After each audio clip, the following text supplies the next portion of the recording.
My name is Takayuki Ono. I work as an office worker in Tokyo.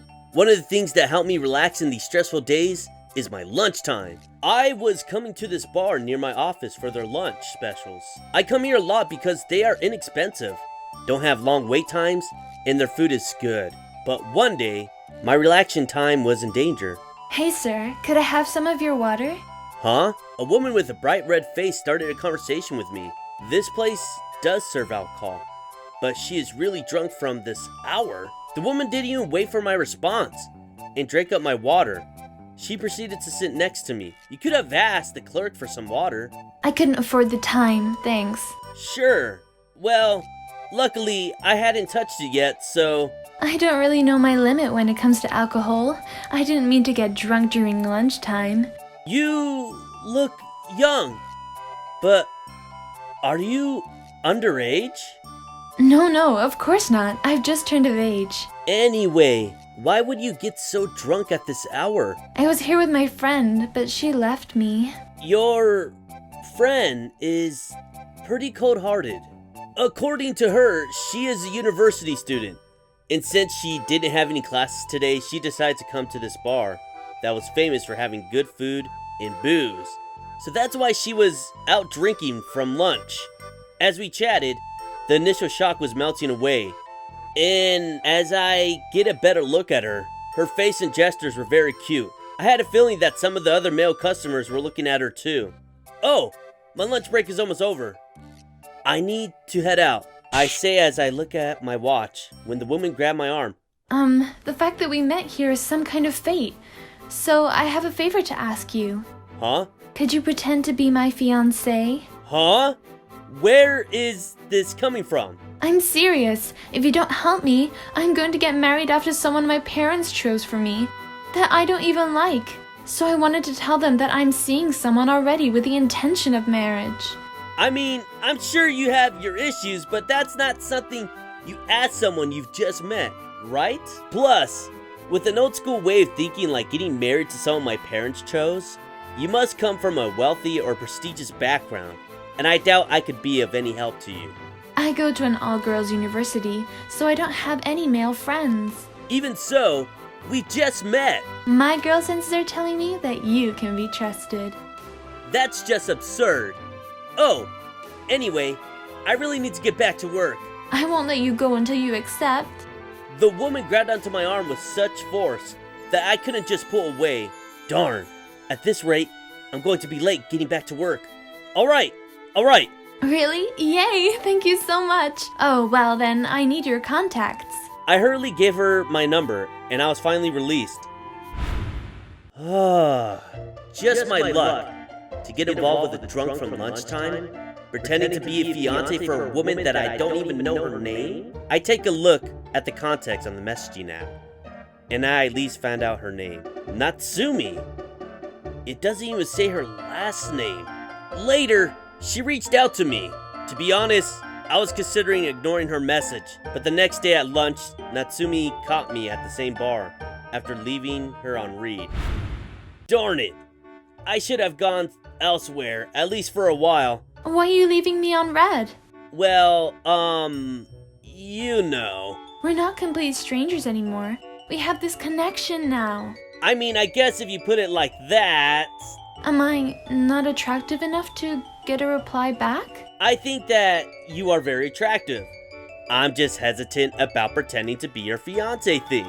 Now, don't think about it too much. After all, it's just pretend. Anyway, sorry. I have to get going. You're always in a rush during lunchtime. Why don't we get together when you have more time?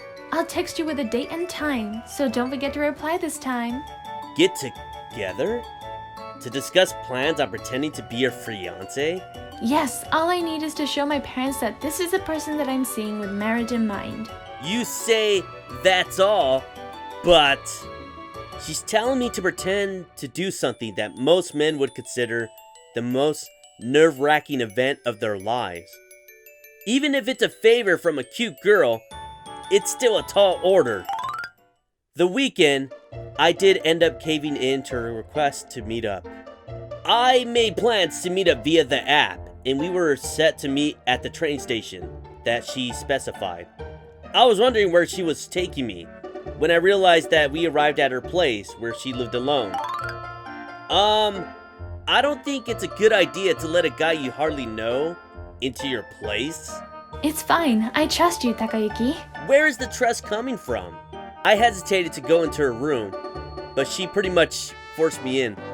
So, are you seriously taking me to make me meet your parents? Couldn't we at least get it over with online? Oh, well, if meeting them in person is a bit too much, I guess that would work too. My hometown is a bit far out anyway. Where is your hometown? It's the same as you. Huh? Did I ever tell you where I'm from? So you really don't remember me at all? Huh? I'm Natsumi Kotani. You used to call me Kotani. Do you remember now? What? Kotanin? No way! I didn't recognize you at all. She was indeed the childhood friend I used to call Kotanin. She was a girl in the neighborhood. But when she was little, she was always dressed in shorts and a t-shirt with her hair cut short. She was an active little girl. So much so that I first mistook her as a little boy. Even after she went on to middle school, she would take part in sports clubs and was a cool girl. I moved to Tokyo upon starting university, so that's the last memory I have of her. I could have never imagined her becoming so cute and wearing frilly skirts like this. You've changed, and you're so much cuter now. I'm glad. I worked hard for you to say that to me, Takayuki. What does that mean? I've always liked you, ever since I was little, Takayuki. So I came out to Tokyo too, just to find you. To find me? But how? My family doesn't live in my hometown anymore. When I moved out for school, my parents had also moved to a standalone house with an ocean view that they had always been dreaming of. So even if I were to return home, it would be that place, and I had lost contact with Natsumi. So it was unlikely that she would know where I was. Us meeting again was really all by chance. I went to that bar with my friend, and I saw you there. I thought that it was fate. But then, why didn't you tell me that you were my childhood friend from the beginning? Wouldn't that have made things easier?